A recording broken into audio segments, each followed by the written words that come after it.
Hey guys, this is EffectiveKill here, and this is my personal review for the video game Star Wars The Old Republic. Sorry for the kind of laggy looking screen. I am compiling episodes as we go for my daily update of Star Wars, and my connection at home is a lot worse than my up to college, I know.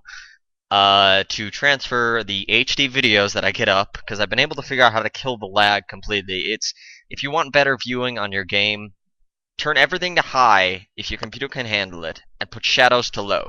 Shadows really cut the frame rate, and they're really bad. Okay, so let's start with gameplay first. Gameplay for Star Wars is, as you'd expect, a typical MMO. It works. It's good. It seems to flow a lot better than WoW, for my opinion. I'm a little biased. I do not like WoW. WoW has been boring to me. I played it once, got up to level 10. Sorry, I'm cooking. Got up to level 10, and then I got bored with it. Why?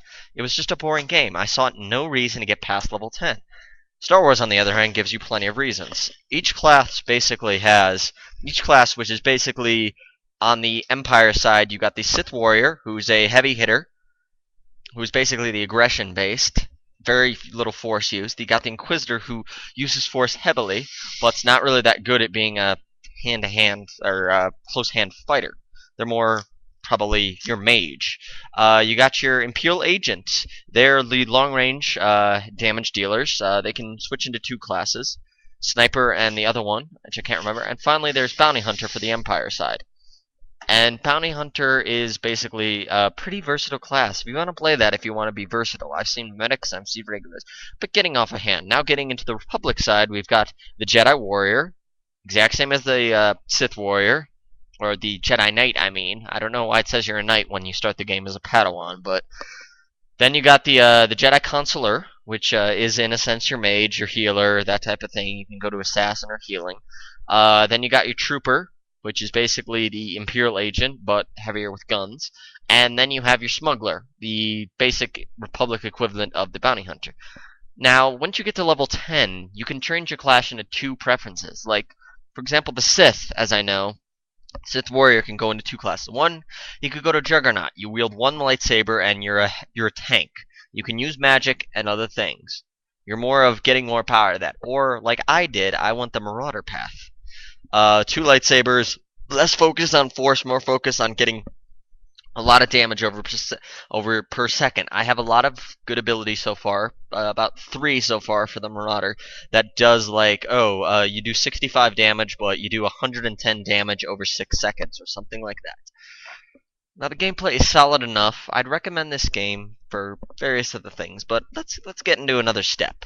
Let's go into environment now. Now, Star Wars' environment is what you'd expect out of an MMO. You're not going to get the best looking environment ever.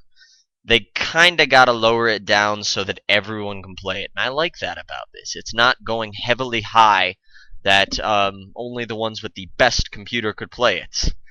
And I like that about it. The environments are interesting. They kind of don't really change that much. I've played about 4 or 5 classes and different preferences, starting at different points so I could see the environments. And the environments are a little plain. I have to complain, I wish they would have done more with them. It's mostly like the second planet that you get to as Inquisitor or Sith Warrior. It's just trees and clovers all over the ground, and rocky paths and rocks. It's not really differentiation of vegetation. There's some differentiating of monsters, but it's typical of what you wouldn't expect. Okay, now let's get into PvP, which most people will do.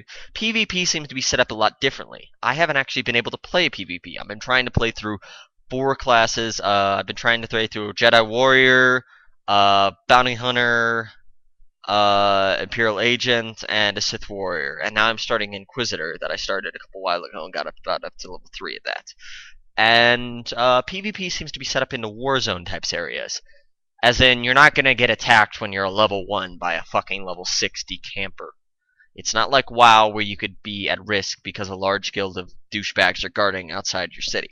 That's another thing that's sour in my opinion with WoW. I died a lot as really low level because people were hiding outside the city, just killing us, and I was playing as Horde. Because, yeah, Horde, whatever. Okay, PvP set into war zones. War zones are, in a sense, places where you go with large number of players to control various points, like capture the flag or kill everyone or something like that. I played one. That's about all. I didn't record it. This was when I was playing something else, and yeah, it didn't go so well. We lost pretty heavily. Okay, I've covered gameplay, I've covered environment, which is visual, I've covered PvP, enjoyment. This game is very enjoying. If you're any bit a Star Wars fan, get this game. Period. It is that good. I couldn't recommend any more. Now, as I've said before, I don't give a perfect score. A perfect score, in my opinion, is basically, it's not a 10 out of 10. That's a, you should get this game, period, and it's versatile enough that you can play it on anything. Unfortunately, Star Wars is only for PC, which it should be. I wouldn't expect an MMO to work on a console. Basically, also, is that it has a subscription monthly. I think about $15 a month. So stacking on the $60 plus the 15, you're spending about $75 for the product as full, plus the monthly plan. But it's like $60 for a year, or something like that. I think I may be getting the figures wrong, but Star Wars, in my opinion, as I've said before, is a 9.8. It is, in a sense, if you want to think of it as a perfect game, it's good, but there are some flaws in it that my mind's all boggled today. I've 3 hours of sleep, not very enough, not very enough, not enough sleep, but 9.8. It's good. It's great. It's the best representation I've seen of Star Wars something.